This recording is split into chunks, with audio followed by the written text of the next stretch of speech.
All right, ladies and gentlemen, welcome back to the channel. So I'm not sure if you guys saw this, but the top 10 quarterbacks in the National Football League, according to executives, coaches, and scouts, Jordan Love's not on that list. The list goes as follows: Patrick Mahomes, Joe Burrow, Josh Allen, Lamar Jackson, Matthew Stafford, Justin Herbert, CJ Stroud, Aaron Rodgers, Jared Goff, and Dak Prescott.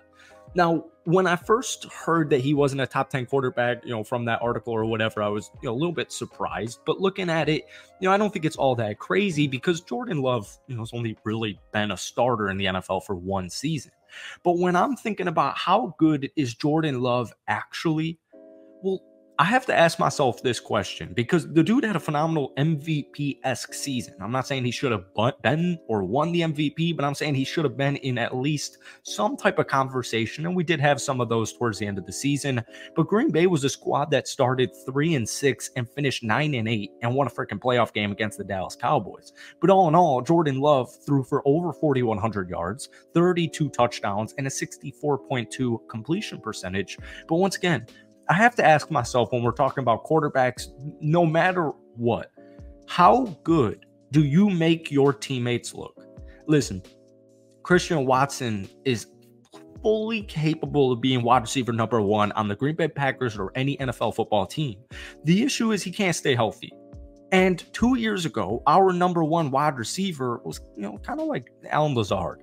And Allen Lazard. So welcome back to the channel. Obviously, we're talking about the Green Bay Packers, specifically Jordan Love in today's video. But before we do, if you guys enjoy it, be sure to hit that like button, hit that sub button for daily NFL content.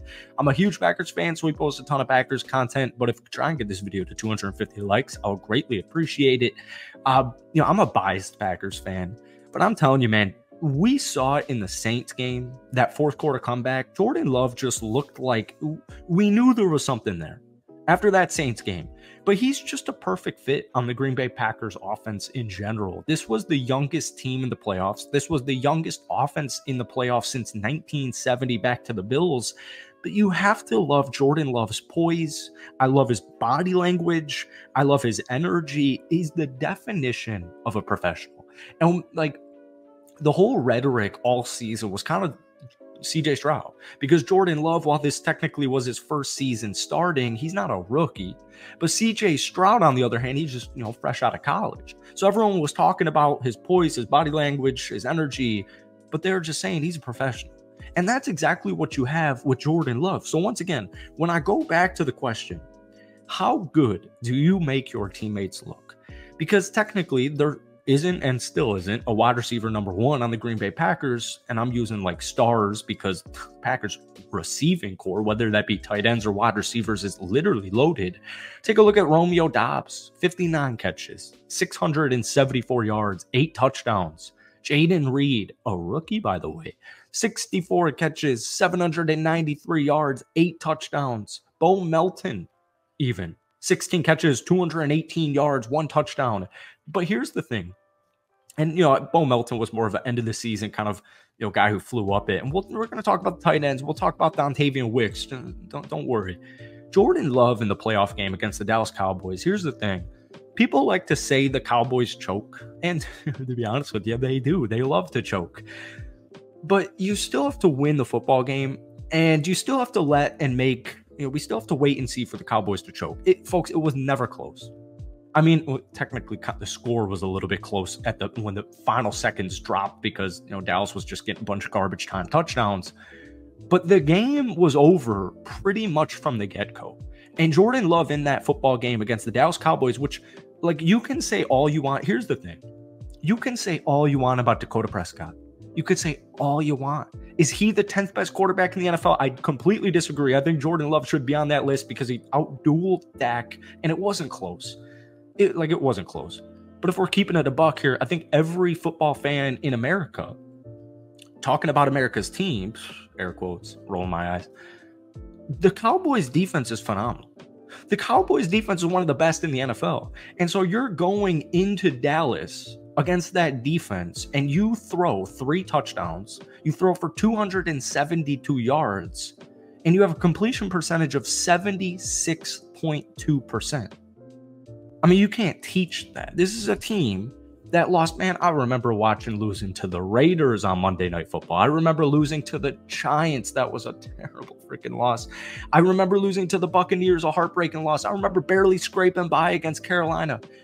But folks, he is so talented. And once again, go back to that quote. How good do you make your teammates look? Well, let's take a look. Jayden Reed, leading receiver for the Green Bay Packers, 793 yards. Romeo Doubs, 674. Dontavian Wicks. Oh, yeah, he's a rookie. Or he was a rookie.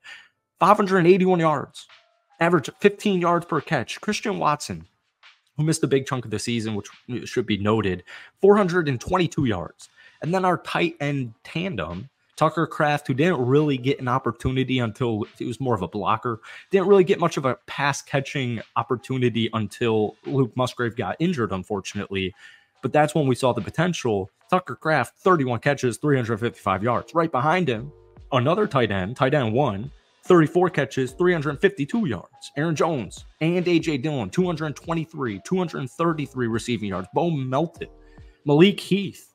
I mean, these guys chipped in over 300 receiving yards. Like, the Green Bay Packers offense last season was really good. But when we take a look at it this season, they're going to be even better. Because now they've had a full season of experience, chemistry, just relationship bonding.